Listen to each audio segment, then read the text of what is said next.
the intensive grew out of an idea. Gil just, it seemed like popped into Gil's head, and he presented it to me, and then both of us sort of lit up. Oh, what a wonderful opportunity to go back to Tassajara, where we both did a significant part of our Zen training, and then bring to it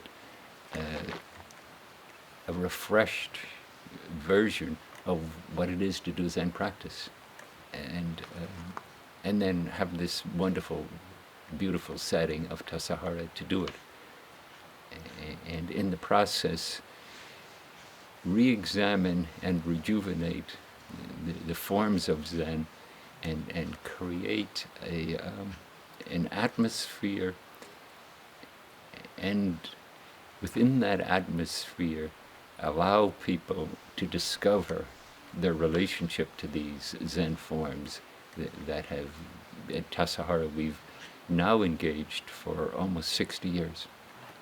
And the shift here was that it was in residence. You know, before, when we were teaching, the topics were, we presented both in our own words, the 7 factors of awakening. But here we had an enriched environment in having a formal Zen center as the place where we were in residence. And that added additional texture, not just to the topic we'd chosen to talk on, but the influence of following a monastic schedule and being in a monastic environment.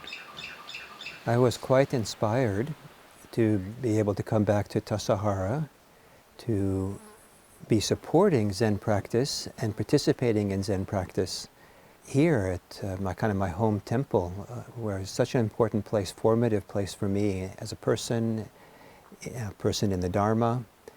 I was so happy to be able to do it with Paul, because we're good friends, and also we're Dharma brothers.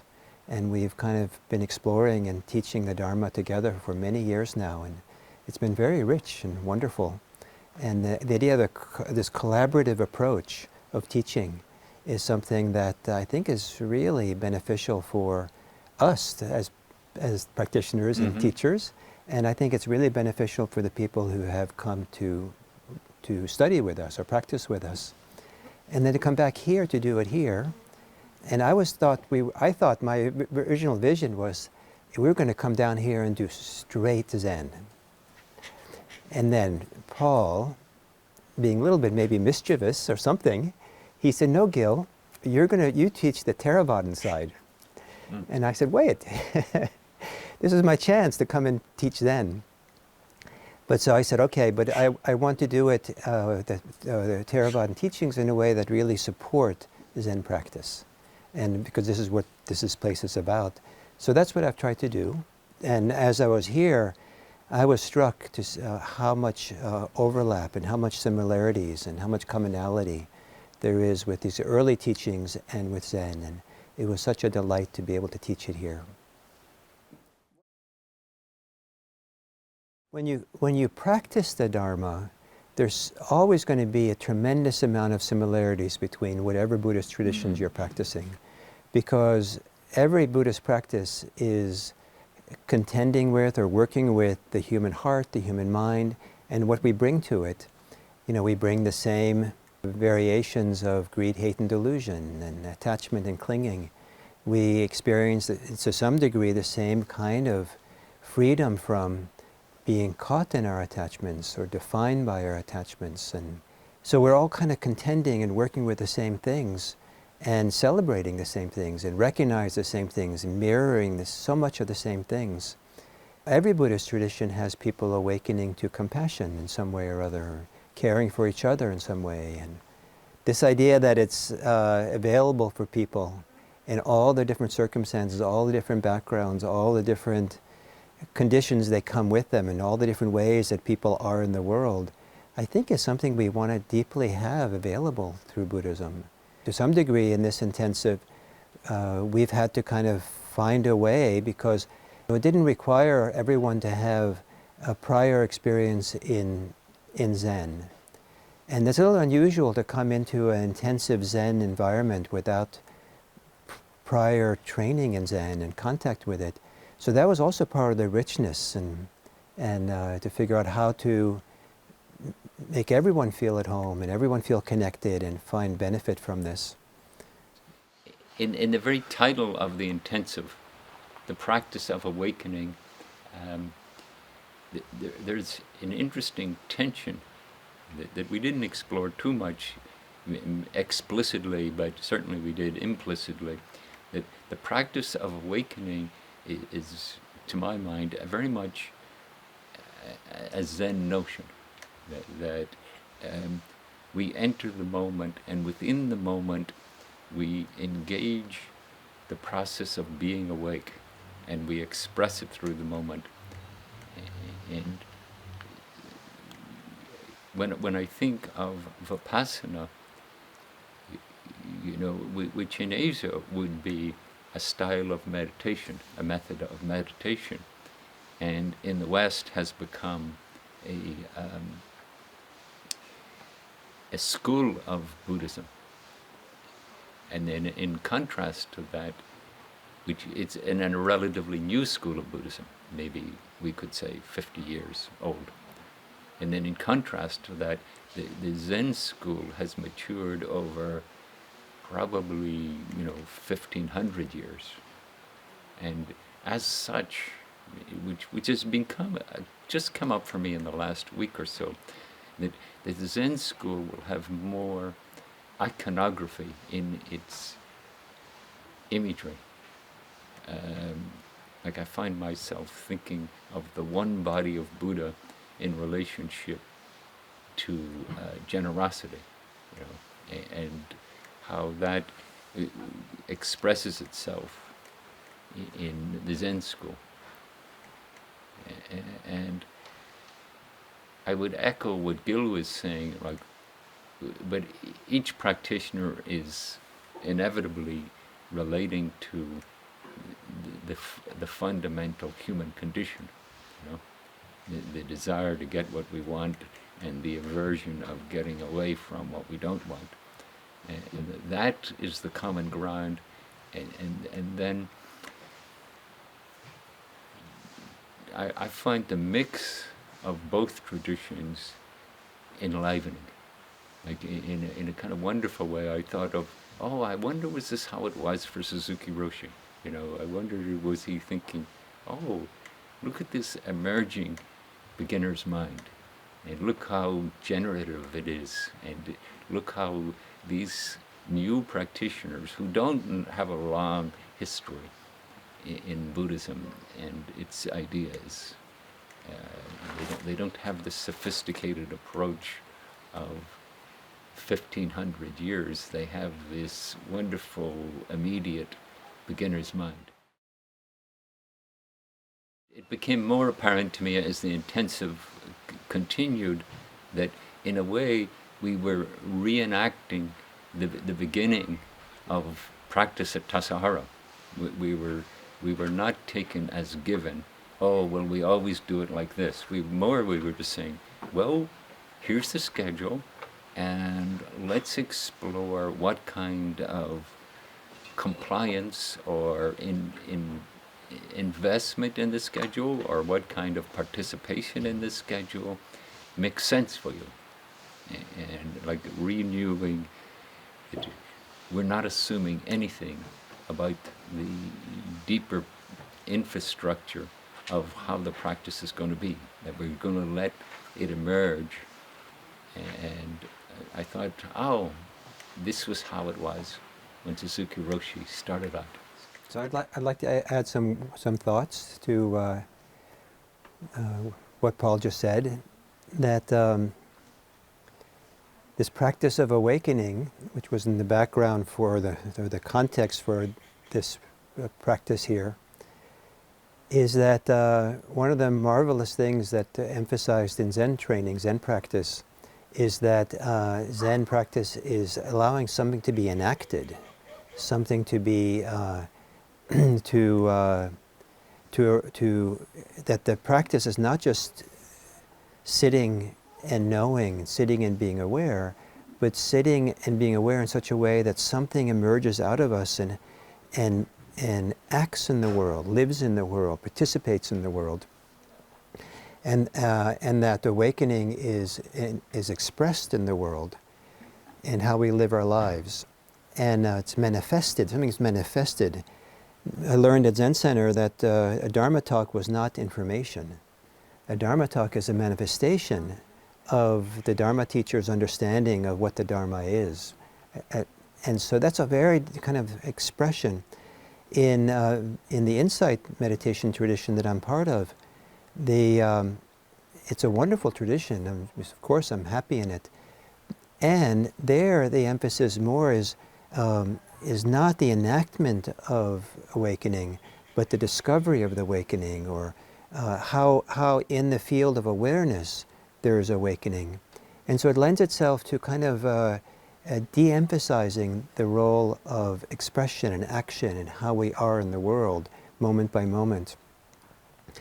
And the retreat practice in the insight retreat, we might give emphasis on work meditation as being part of the practice, but it doesn't have the same kind of integral part of it all as it is in Zen retreats, where the work practices, or the manifestation, what you do is the expression of the practice all the time throughout the day.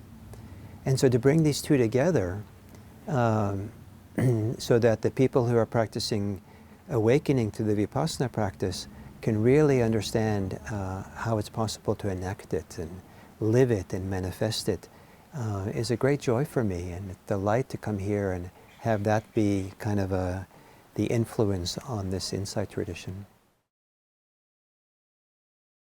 I marveled at Gil's giving himself the permission to innovate.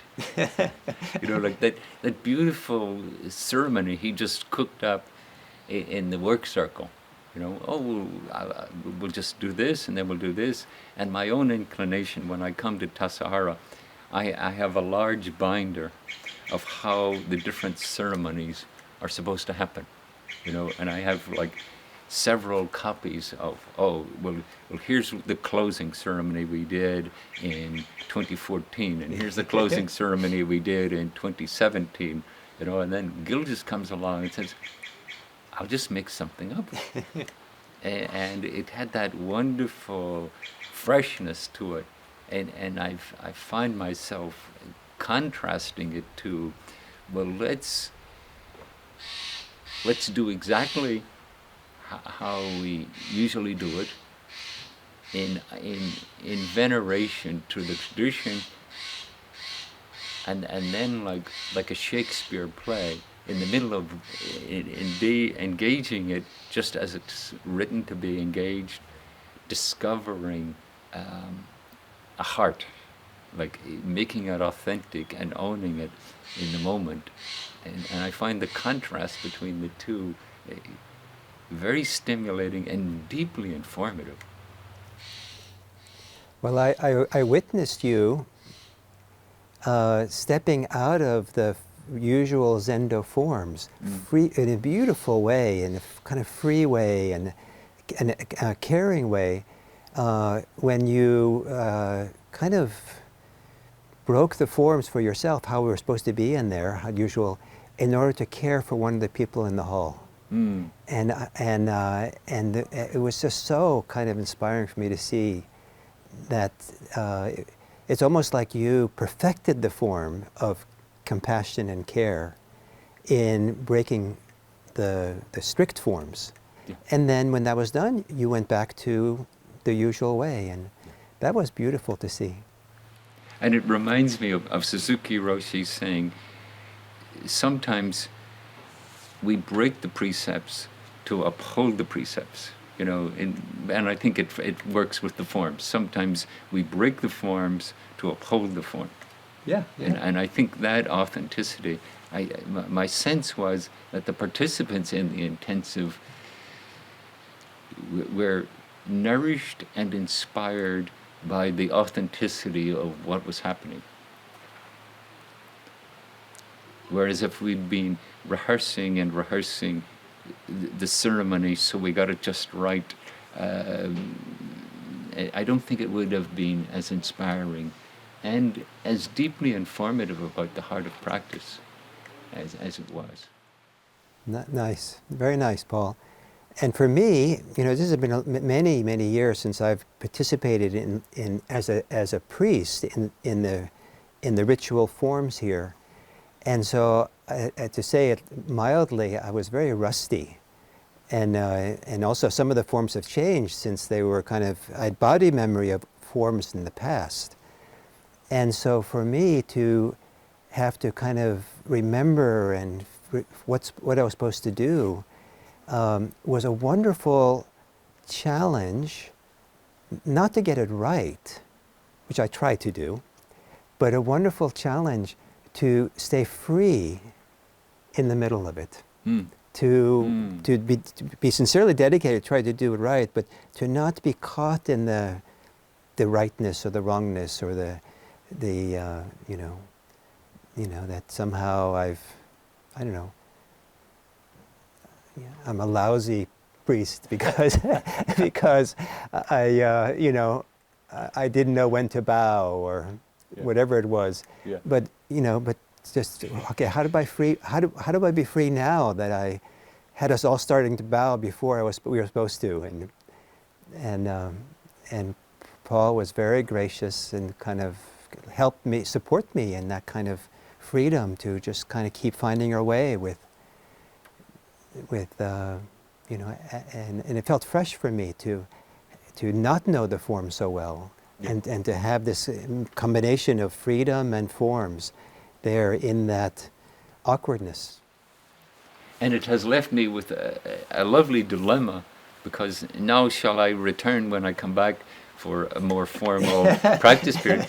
Shall I return to, well, let's rehearse it twice before we do the ceremony, and we'll do it as exactly as we can to what the standard is? Or shall we, there was a Zen teacher, Kobuchino Roshi, and who was the Ino of a Heiji, so for 10 years or more, and was deeply versed in the particulars of the forms, and yet he would say to his students, make it up, And then when they would ask him, how did we do? He'd say, how do you think you did?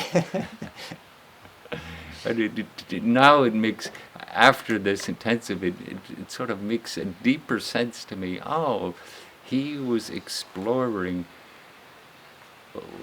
what's the heart of that particular form, of that particular ceremony. And as I said a few moments ago, I think maybe without even knowing that the participants in the intensive felt energized by that possibility. Oh, this practice is deeply authentic. That's what it's asking of us. So I would like to say something a little different now. Okay, or continue the same thread, depending how you see it. So this idea of generative versus reactive, to talk about reactivity is something very modern idea or modern vocabulary that many people can appreciate nowadays. And I was using the word reactivity as a translation of a classic Buddhist term that most people don't necessarily see it as meaning reactivity, but in my understanding of the early text, reactivity works very well as a translation. So sankharas, the fourth of the aggregates.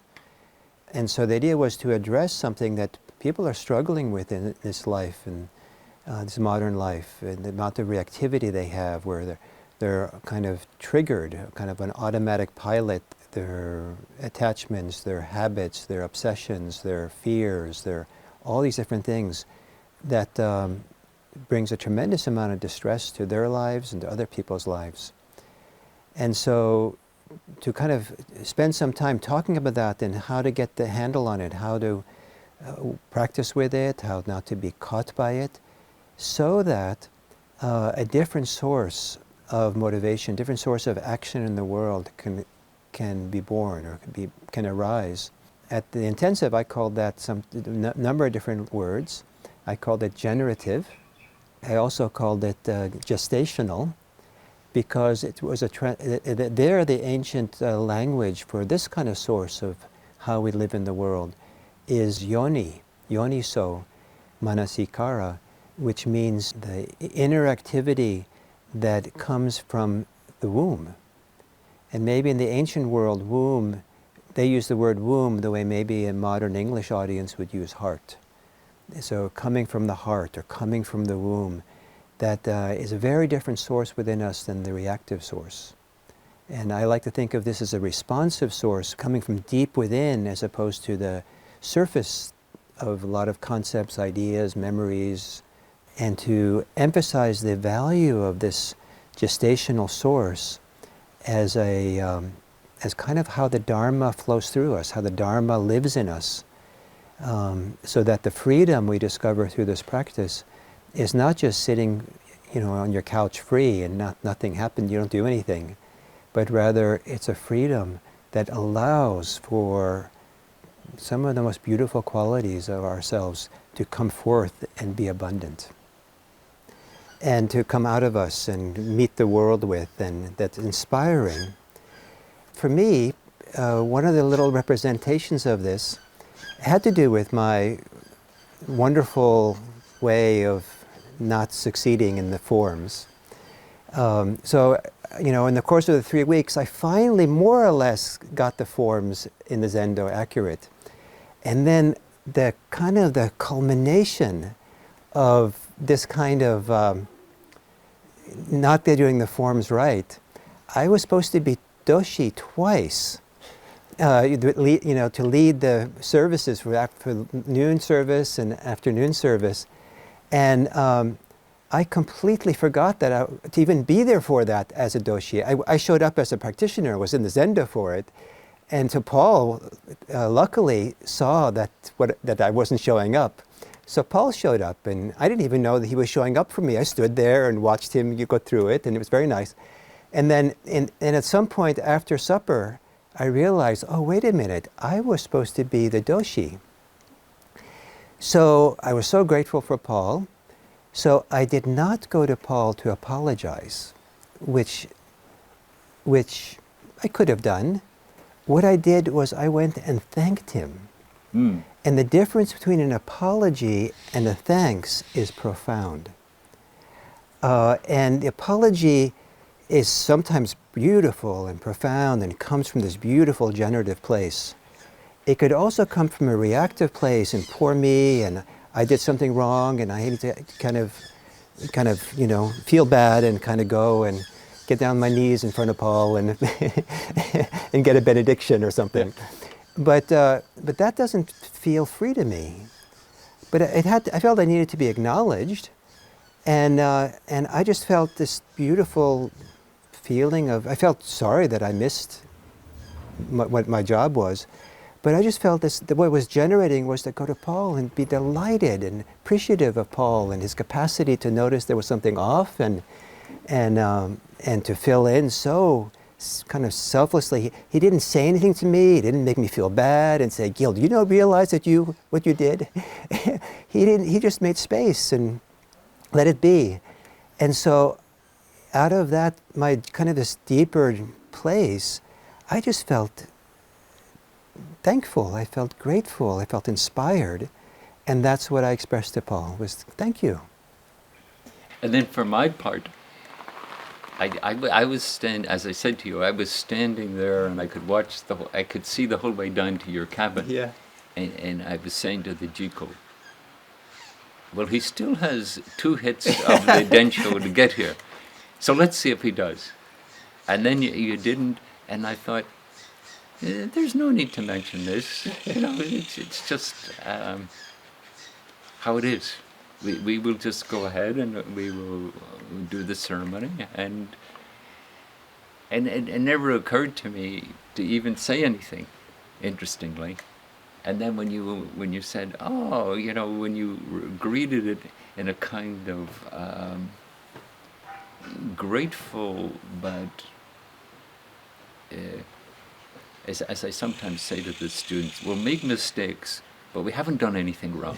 It's like that approach to the practice. I think the form of Zen practice is very helpful, because often people they tighten around them, and then their very sincerity, their deep sincerity, sort of gets in the way of them flowing with it. Part of the inspiration both Paul and I had was not just to bring a kind of a practice period kind of opportunity for people to the summer of Tassajara, which makes it accessible to many more people than the usual practice periods at Tassajara, but also to bring it in a medium, an atmosphere, a means that everyone has a chance to manifest the freedom of generosity, the generosity of freedom. And so we offer it freely as a gift. And Paul and I's efforts here, we were so, I think both of us were so delighted and happy to be able to really teach freely and generously as a gift, and from our own inspiration. I never felt I was required to teach. I never felt like, okay, well, I don't want to, or I need to get, I just felt like it was all part of being able to be generous and caring, and I was hoping that that would be conveyed to all the retreatants, the connection between freedom and generosity, generative way of living in the world that inspires your own heart and inspires others, as opposed to anything having to do with obligations and requirements and you should, and paying for something, like paying for a practice period, paying for an intensive here in the summer. There's wisdom to that, and I don't want to diminish the wisdom and the value of what happens when there's monetary exchange. But I can't imagine wanting to do this that way, because there's such beautiful qualities that come out and get supported in the field that allows for generosity to blossom. And then for me, initially, and I only saw this in retrospect, I was thinking, well, not requiring a fee was the antidote to fee for service. So I thought, well, this is the antidote. This is how we get out. This is how we free ourselves from a certain kind of affliction. And then as Gil was talking, I started to think of different ways in our forms, and the one that came up for me was giver, receiver, and gift, that we say as part of the Oryoki meal. And I was thinking, no, this is a cultivation and an expression of awakening, like to realize all life is interconnected. And that's this marvelous way where we can use the material world rather than see it as a hindrance. We can see it as the vehicle of interbeing. And that was a very strong shift for me, just in the last week mostly, but in the last couple of weeks. And I think we got that across to the participants of the intensive. And now we'll see what happens, And it's been wonderful to see how receptive different people are at Zen Center, from administrators to teachers to brand new students.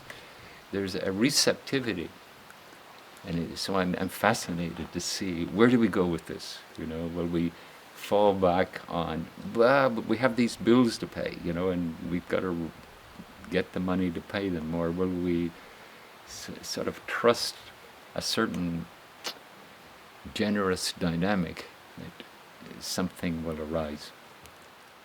Part of the reference point, or the guideline, or the compass, or the source of all of this Buddhism practice is freedom, liberation. What expresses that freedom? How does freedom get expressed, and how does it have a chance to live in the world? And one of the ways that's very closely related to freedom is generosity. Because generosity cannot be obligatory, it cannot be required, it cannot be born from our attachments. It's born from that place of freedom because we're giving something away, we're handing it over, we're open-handed and releasing something for someone else to have it. And so there's a very intimate connection with generosity and freedom.